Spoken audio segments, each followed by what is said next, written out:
A very long time before European colonization, what we now know today as the United States of America used to be a vast land inhabited by Native American tribes estimated to be around 500. Each tribe thrived in its rich traditions, unique language, and way of life. While some of these tribes stood independent, some came together to form confederacies, such as the Iroquois Confederacy, Blackfoot Confederacy, the Sioux Alliance, the Powhatan Confederacy, and the Wabanaki Confederacy. Certain tribes had more dominance and occupied far larger territories than the others. These tribes had a lot of differences that most times led to intertribal wars and conflicts among themselves pre-colonization. Most of these differences stemmed from territorial encroachment, disputes over hunting grounds, fertile lands, and control over European goods. However, they also had a lot in common, one of which was their mutual resistance against the force of the United States Army. Hello, lovely viewers. Welcome to another exciting episode of the Natives Journal. In today's episode, we journey through time as we explore the three most brutal Native American tribes that the U.S. Army feared. Stay glued to your screen as we delve into history to see why these tribes were the most feared. Please click the like button and subscribe to our channel for more exciting episodes. The most famous tribes among the Native American tribes are the Cherokee, the Navajo, the Sioux, the Apache, the Iroquois Confederacy, the Blackfoot Confederacy, the Nez Perce, the Mohican, the Choctaw, the Shoshone, the Comanche, the Cheyenne, the Shawnee, the Seminole, and the Ojibwe. All these tribes contributed significantly to the resistance and shaping of North America during this period. However, there are those that were considered the toughest to deal with owing to their great warfare strategies and mastery, military skill in battle, leadership, and horse adaptation. Lakota Sioux tribe. The word Lakota is interpreted as friends or allies, and Sioux refers to the vast coalition of Midwestern Native American tribes in North America. The Lakota Sioux tribe is also called the Teton Sioux, and was the largest of the three subgroups of the Great Sioux. The other two are the Dakota and Nakota. The Lakota tribe consists of 7 sects: Oglala, Brule, Hunkpapa, Miniconjou, Sihasapa, Uhenumpa, and Tazipco. Each has its unique traditions and leadership. The Lakota were deeply spiritual people who saw the Black Hills as their sacred home. Their spiritual practices of the Sundance and Vision quests significantly threatened the American Army because they gave the Lakota warriors bravery and a sense of direction. These rites bolstered Lakota's tenacity in battle. The U.S. Army would later pay poachers to exterminate the buffaloes as a strategy to drive the Native American tribes to surrender. One of their spiritual movements, the Ghost Dance Movement, led to the Wounded Knee Massacre of 1890. The teachings of Paiute medicine men served as its foundation. They predicted that an impending upheaval would result in the eradication of white men from the planet and an upsurge of Native Americans. The Lakota people of both South and North Dakota soon came to associate the movement with something special. The movement's supporters believed that rituals and songs might guarantee the redemption of their lands, hasten the impending catastrophe, and bring back their dead. Some Lakota believers experienced a hypnotic state caused by the repetitive songs and shuffling circular mass dances shared by followers, while others wore unique shirts believed to repel bullets. They were terrified that the customs would inspire violence against them, according to white colonists. This religious movement led to a great uprising and slaughter. The Lakota Sioux tribe spreads fear through their significant military strength. They constituted one of the tribes that engaged the U.S. Army the most in resistance battles, so the Americans feared them.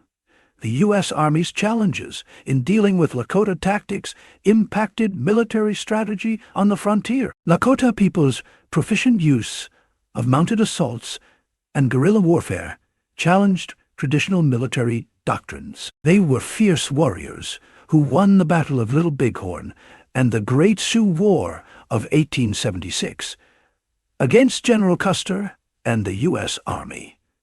They also defeated the U.S. Army in the Red Cloud War, called the Bozeman War or the Powder River War. In the Wyoming and Montana territories between 1866 and 1868, this war saw an alliance army of the Lakota, Northern Cheyenne, and Northern Arapaho tribes pitted against the United States and the Crow Nation. Red Cloud was named after Red Cloud, an influential Lakota Sioux tribal war leader.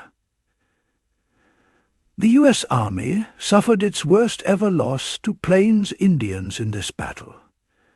The Lakota Sioux tribe had famous and fearsome leaders with great military prowess. Key figures in the Lakota resistance movement included Red Cloud, Crazy Horse, and Sitting Bull. Their charisma, strategic insight, and capacity to bring diverse Lakota bands together increased the power of the Lakota resistance. Red Cloud spearheaded the Red Cloud's War, while Crazy Horse and Sitting Bull spearheaded the Great Sioux War, leading to Custer's and his troops' extermination.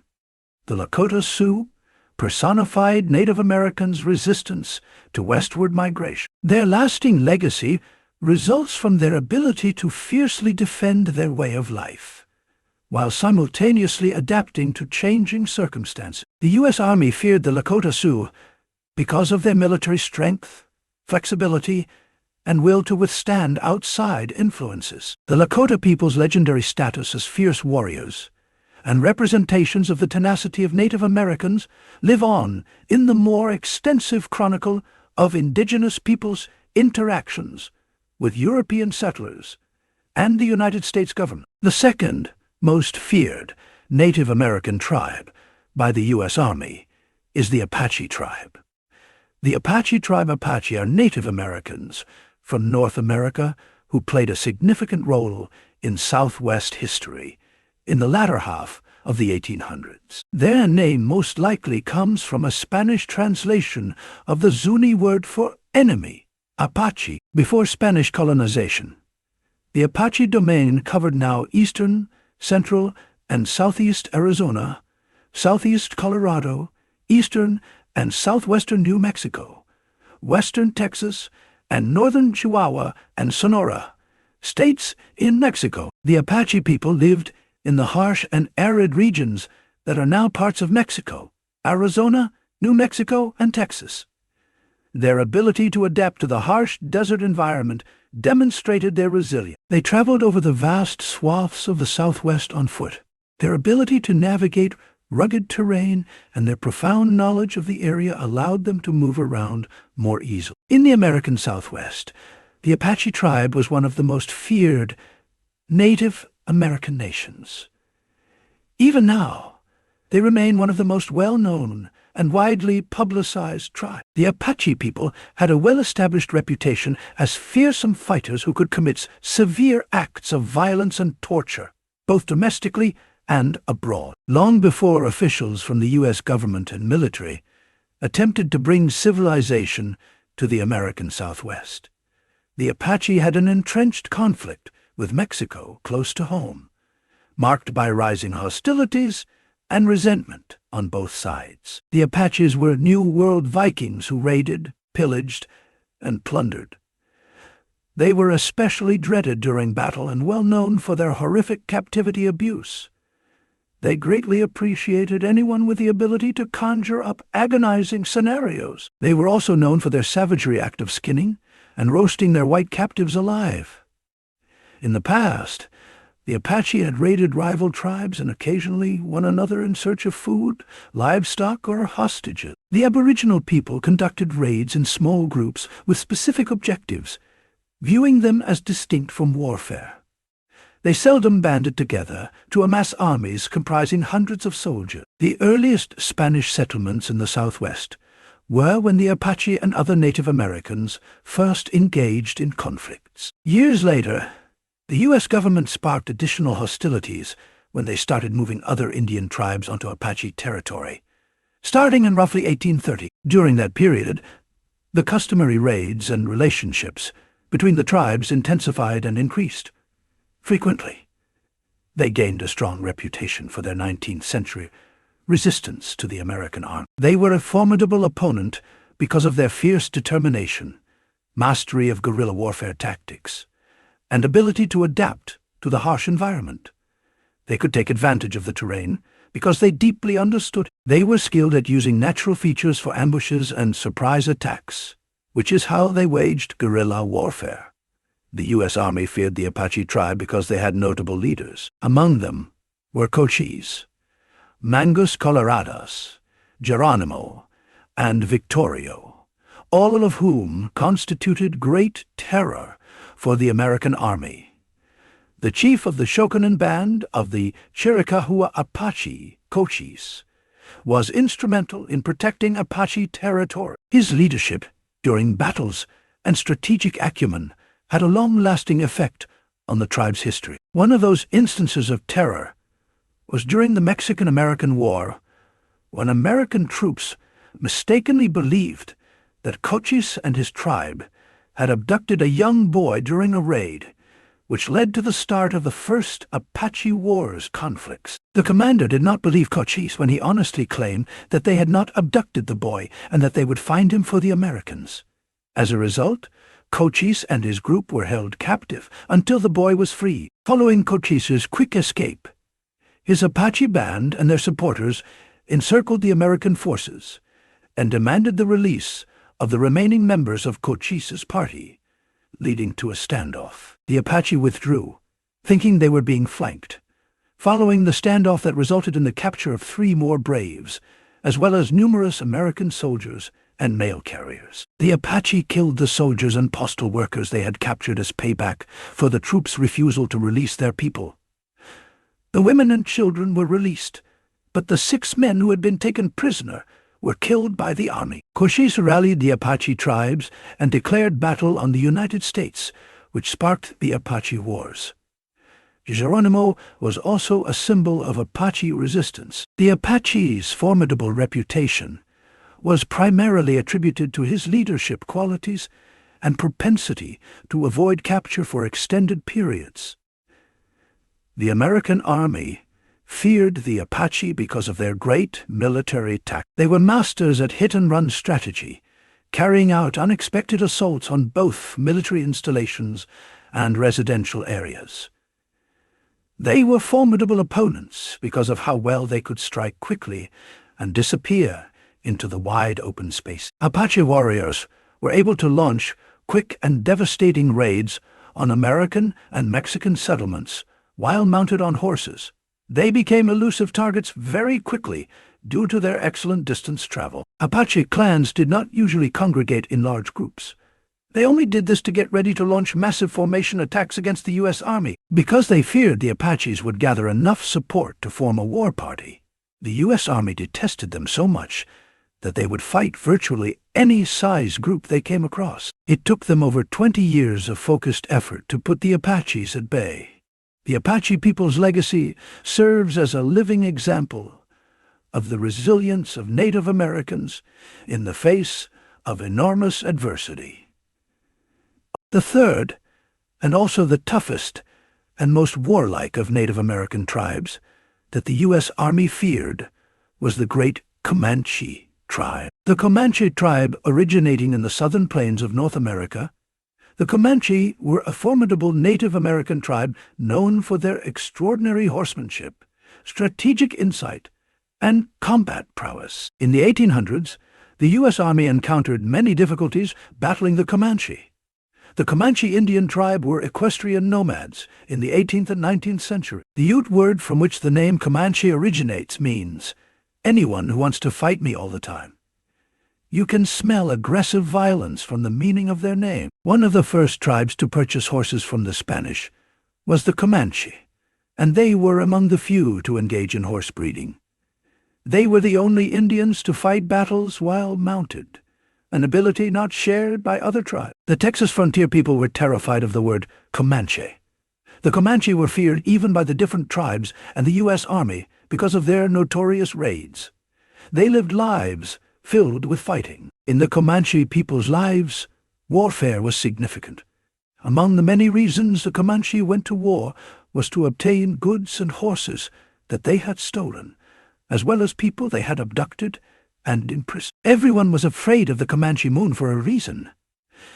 The Comanche raided the U.S. Army during full moons, but it's also important to remember that a large number of Indian women and children perished. The Army would execute the soldiers with no exceptions. Also, practically every violent act was attributed to the Comanche because they were so well known for committing these crimes. Some of the actions they were accused of might not even have been committed by them. It has even been suggested by some that white people made up stories to encourage people to hunt down the Comanche. Matilda Lockhart's account of the 1840 Council House fight in San Antonio may be one such instance, except for that one teenage girl named Matilda Lockhart. A Comanche band was supposed to bring all its white captives. She was, according to the story, severely burned off in the face and severely disfigured. The officials decided to take the Indian Peace Council hostage until the other prisoners arrived after she informed them about the existence of additional prisoners. A brawl ensued, resulting in the deaths of more than 30 Native Americans. The Native Americans killed and tortured every prisoner they held, even small children. The Comanche's installation of fear affected the growth of frontier settlements, settlers' movements, and the U.S. Army strategy for interacting with Native American nations. The Comanche also had great leaders who struck terror among the Americans with their strategic warfare and military skills. For instance, Quanah Parker was the last chief of the Quahadi band. Renowned Comanche chief Quanah Parker became a symbol of Comanche resistance. He was a formidable opponent because of his capacity for leadership and situational flexibility. Another reason why they were formidable is because they were a very skillful tribe. The Comanche were extraordinarily agile and able to make quick movements on the battlefield because they used horses. They were able to travel long distances and strike in unexpected places. They also developed their mounted archery skills to the point where they could shoot precise arrows while moving quick. Because of this, they were highly lethal in open-field combat. Like the Apache tribe, the Comanche had mastered the art of the hit and run. They would strike military and civilian targets unexpectedly, disappearing before a counteroffensive could be planned. They showed flexibility in their warfare tactics. Comanche's adaptability was displayed during the Battle of Adobe Walls of 1864. They demonstrated their strategic prowess by successfully attacking a buffalo hunter's camp despite being outnumbered. They could fight in large-scale conflicts, ambushes, and guerrilla warfare, making it difficult for the U.S. Army to anticipate their movements. The unconventional tactics of the Comanche presented challenges for the U.S. Army. They were a dangerous force against the U.S. Army because of their reputation for military skill, flexibility, and mobility. The broader history of Native American interactions with European settlers and the U.S. government bears witness to their legacy as accomplished warriors and symbols of resistance. And there you have it, viewers. The Apache, Lakota, and Comanche tribes, real-life warriors who challenged the might of the U.S. Army. These were no mere tribes. They were forces of nature, galloping across the Army's plains like they were born to ride horses. It is more than just wars and disputes. It is evidence of tenacity, flexibility, and a strong bond with the land. These tribes were respected for their unwavering spirit in the face of change, not just because they were feared. Catch you next time on another adventure in the Natives Journal. Until then, feed your curiosity and keep exploring. Don't forget to click the like button, share, and subscribe to this channel.